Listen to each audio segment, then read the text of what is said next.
hell is it already the middle of July? This summer is blown by. So many sporting events to go to, so little time. I need to take a dive on the resale market to get me tickets to a few baseball games before everything gets cold and dreary again. Because Lord knows the Pirates aren't playing in October. Better whip out my phone and get right to SeatGeek, the sponsor of this video. Their app offers everything I need to peruse available seats on the resale market. Games, concerts, performances, all here. It sorts all tickets from red to green on a 1 to 10 scale. Obviously, the greener the score, the better the deal. Prime view from where I'll be sitting and all tickets verified for authenticity. In the words of a wise man, it does a job. And using the code TREE to save $20 off your first order does as well. SeatGeek is my Swiss Army. It always comes in handy when I need tickets to any event on the fly. But now on to the baseball. This is baseball. A world where the pitcher dominates everything in his path. Where amazing movement, velocity, and spin rates tantalize the human eye and makes you wonder how the fuck can anyone overcome this? The only thing that really can is a knife. Until then, this season's been full of twists and turns, surges and slumps. Surprises followed by high-profile disasters. Automatic balls and strikes are on the way. Praise be the robot umps. Trade deadline shenanigans also incoming. Lockout probably too. 30 teams in the fray, but let's be honest, more than a few of them were out back in March. What the hell happened? This is supposed to be the franchise that made the jump to true contention. What I'm seeing out of them this year? Stagnation and frustration are the names of the game here. A team with this much hitting talent and ability, no matter how much they're struggling, should not be falling to the depths of shit that they're in. Oh, wait a minute, that's right. The O's tried to fill the rotation with stopgaps and it's blown up in their face. Kind of like Ground Chuck and Kyle Gibson. When a team's best starter is Tomoyuki Sagano, there's hell to pay. The hell continues with Brendan Hyde being 86th. Sure, it has more to do with Mike Elias, but he had a role to play too. A bitter sting for a team supposedly in a contending window. The sad part, they can still see the wild card in the distance. And they have been over 500 since scanning Mr. Hyde. It's gonna be more agony, isn't it? Especially considering the selling rumors at the deadline. The new era of Red Sox baseball should continue the same as it's recently been, with more moves that piss fans off at every turn. To make Boston cream pies, you need to break some eggs. The Garrett Crochet trade was more than one way to do it. He's a stud here. The lineup as strong as it's been in years, even with the drama and dereliction. Shit, even Trevor Story's finally healthy and being somewhat productive. They're feasting on bad opponents to start July. Things seem like they may be turning the corner, yet self-imposed misery shall continue. Remember that Rafael Devers beef in the preseason? Being told not to bring his glove and feeling slighted by new management? It was a lot more serious than imagined. A shit show of all shit shows resulting in Devers being sent packing with his huge contract to San Francisco. Traded for prospects and an awful Jordan Hicks contract. Shades of Mookie indeed. Fortunately, the tantalizing youth the team has is starting to come up in play. To mixed results. And then add a Tristan Casas season-ending injury. I bet I know the last words Devers said before leaving. Thanks, Prez. You fucking stiff. Welcome to the Bronx, now in search of anyone that can throw innings with some form of competency. Or more torpedo bats. You remember that opening series against Milwaukee? Torpedoes were all the rage for about 2 weeks. Aaron Judge lasts a lot longer than 2 weeks. He's an experience at the plate. Majestic and fucking destroying everything in sight. Clean hitting with freak power. Max Fried's been a godsend for a rotation without their ace. Even Goldie and Bellinger have been more than passable in this lineup. Giancarlo's back and Ben Rice is about to hit 30 homers. Yet it's not enough. And find a way to get out of this rut you're in. The next Jeter's turning into public enemy number 1, but I'd say starting pitchers are mission critical. Clark Schmidt's joining Garrett Cole under the knife. And now Yarbrough's stuck on the IL. Luis Hill can't come back fast enough. If things keep skidding, it'll be more than DJ LeMahieu that's on the way out. The Yankees demand excellence. They need a big splash or two to appease their ambitions. And it's not just putting Jazz back at second. We could swap this Rays team with a downtrodden franchise and fanbase. It should be done post-haste. No, I'm not saying this is a bitter Pirates fan at all. All I can do is watch Junior Caminero rake and emerge as a core piece of the team. Jonathan Aranda's hitting like absolute gangbusters. Drew Rasmussen's return has sparked a renaissance in pitching. Plus you hope a restored Ha-Sung Kim will boost things further. The Rays have always been about the next man up, and they're certainly getting it here. Things have gotten better since last year's nightmare, but the situation's still perilous. They don't have enough to take on the big guns of the AL unless every single thing goes right. So what does the future hold? It certainly isn't a new stadium in Tampa, especially with Sternberg still at the helm. Speaking of that, the Rays may soon be free of his ineptitude. Unless things go haywire, a deal should be finalized by September. Free of Stu's reign, Tampa. Hopefully the juice is worth the squeeze. About fucking time. I was sitting here wondering if the Jays were gonna blow it up again after yet another slow start. All the hype and the ballyhoo for this shit. Turns out all they needed were about 6 to 8 weeks to get it together. Doldrums of despair and fans wanting Atkins hung off the CN Tower to the hottest team in baseball. Those Vlad rumors were fun for all of a month. And Toronto finally ponied up the money he's been asking for. No luck on Bichette as of yet, however. Those lingering injuries, he might be headed to free agency this winter. I mean, if Addison Barger keeps hitting in the clutch like he does, I think they'll be okay. Besides Bichette, the old core is back to their strong ways. Mainly pointing right at Alejandro Kirk. Which is why Rogers is bumping most nights over the past month. Even with their talent, it's strange. The thing is, this winning's been in spite of their offseason move. Scherzer's been hurt most of the year, Jimenez hasn't been himself, Jeff Hoffman's a gas can as the closer, and Anthony Santander? The less said about that guy, the better. Disparity in hitting between them at home and on the road tells the tale of a split personality. Better hope they can even it out there, or else this winning won't last for long. Is anybody shocked about this? The White Sox need Jesus. Or the pup. The new one's a fan of this team, he knows plenty about suffering. At least it's better than last year. Then again, it was all but impossible to go lower than that. Just more trading at the deadline and gestation of the next level of prospects. Be calm, Luis Robert Jr., you're almost free. Soon you'll be like Andrew Vaughn to roam the wilderness. There is fortunate news. Jerry Reinsdorf tapering off control to an Ishbio with an option to buy the team outright in 2029. As long as this one doesn't try to throw his dick around like the Suns, it'll be an improvement. You somehow expect certain teams to live up to a stereotype. In this age, the Guardians are more than playing to a narrative. What is that narrative, you ask? Extremely top-heavy and inconsistent hitting. Only the Sox have a lower team batting average. Jose Ramirez, don't worry about him, he's crushing it like he always does. Same as Stephen Kwan.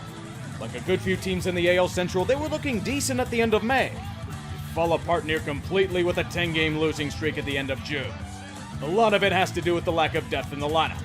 Outside of Kwan and Ramirez, the only other player with an OPS over 700 is Cal Manzardo. Big Christmas has only delivered a lump of coal all the way to the minors. It's that bad. I'd look to the arms, yet now everyone's getting hurt in the pitching staff again. Lively's now dead with Tommy John. Paul Stewart's time to pitch will be in rehab assignments. The bullpen's been decent, but nothing that screams elite. The numbers back it up, the team ERA's in the middle of the pack. It's another cursed year, isn't it? Now they might be trading Clase enough to start from square one again. The reality is that Cleveland needs to make some gambles.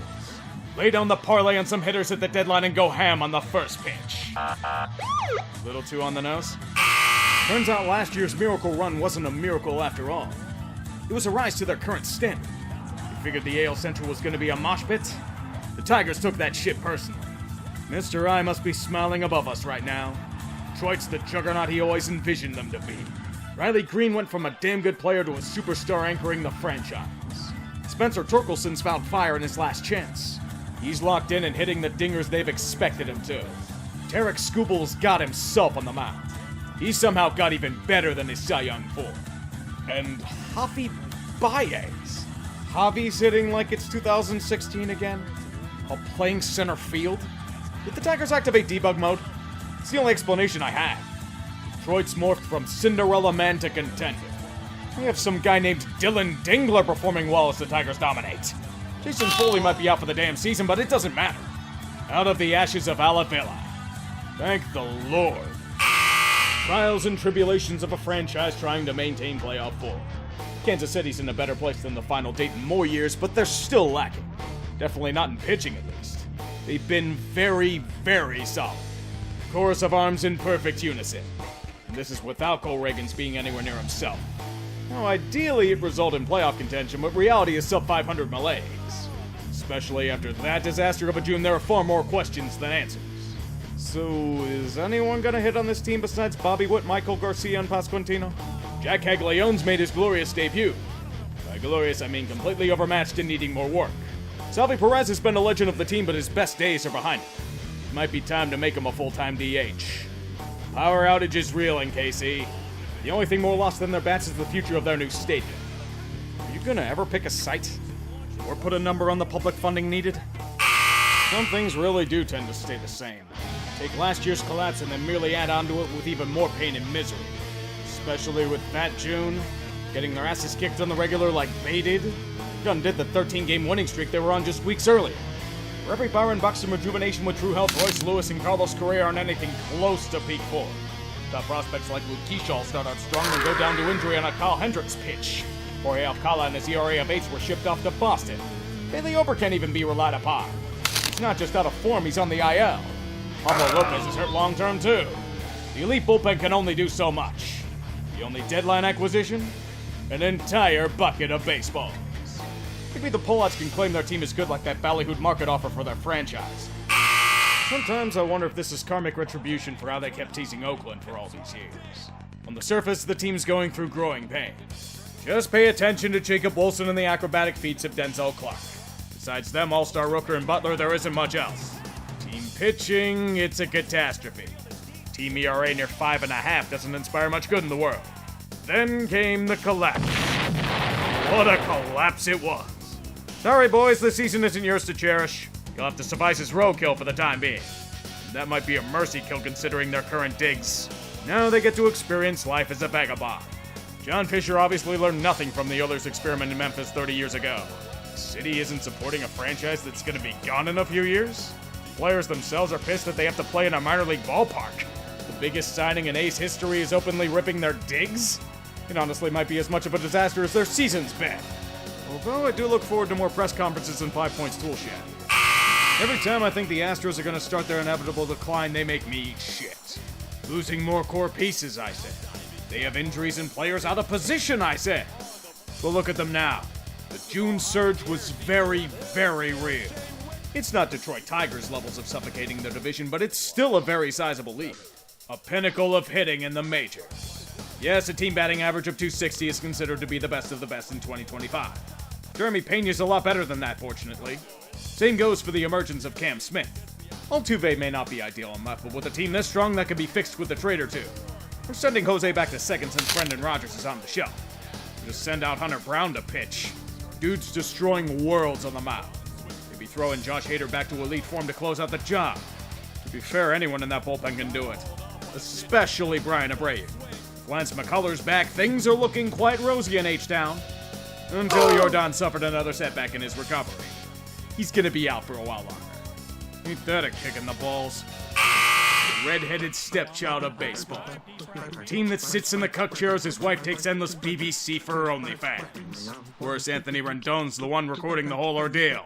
It's gonna get the money and notoriety for Artie Moreno, but at what cost? Probably the robbery of Mike Trout's prime due to injury. He hasn't been the same this year. The whole team's just inconsistent as hell. Mostly in the bad ways. Infielders that can't hit, outfielders fielding nothing but eye damage. Although Joe Adell's finally hitting the ball with consistency, so who the hell knows? Not many on the Angels are. And the rotation lacks depth. And the health of Ben Joyce. Counter the misfortune with the power of Taylor Ward and strikeout Kikuchi, somehow the Halos hover around 500. Poor Ron Washington. You wish for him to get a send-off worthy of his career, but he might be forced down the path Ron Gardenhire did. He's out with a health issue, and that might very well be it. Is it better than last year's disaster? Yeah, but it isn't saying much. Remember when I said certain teams live up to stereotypes earlier? That also applies to Seattle. The good news is that they're close to target on their 54% goals. We kinda knew they would with their elite pitching. But that was never the question. It's always been an if the bats could keep up. The answer, kinda. It's full of haves and have-nots and the brief stint of Rowdy Tellez, yet hope is here. There's salvation in the stars. A constellation called the Big Dumper. You thought Aaron Judge hit dongs? Cal Raleig's telling him to step aside. Over 35 homers before the break. As a full-time catcher. Do you know how hard that is to do? Only someone else could join him on the power parade. Rosarena and Polanco are okay, but J-Rod's been sapped of his. The hitting can arrive from more people, especially at home, then Seattle's in good hands. We all know that isn't happening. Does the answer lie in closing the dome more to improve it? Like their hat, the season's been kind of botched. Look, I love Tetas as much as the next guy, but the Rangers are looking more like boobs after this. It's still amazing in ways. Best fielding in all of baseball. Jacob deGrom's defied all odds, overcoming another major injury to dominate as the staff ace. That's why you pay that man, kids. Know what's crazier? Nathan Eovaldi's been even better than him. Tyler Mahley's dealing too? Wait, never mind, he's hurt now. Oh yeah, the other part. There's a gigantic hole in this franchise. I should say many holes. At the plate. This team can't hit. The only person anywhere close to great in this lineup is Corey Seager. Peterson, Berger, and Garcia are all trash. And I wouldn't even look at Marcus Semien. Thank God for the World Series, or else that deal will be looked at in a much worse light. They've tried anything and everything to fix it. Demotions to AAA, making Brett Boone the hitting coach, shuffling the lineups. The only thing that might push things further is a trade or three. Nolan Shotwell with a fly ball left center field. Denzel Clark racing back. He's all the way back. He's at the wall. He caught it.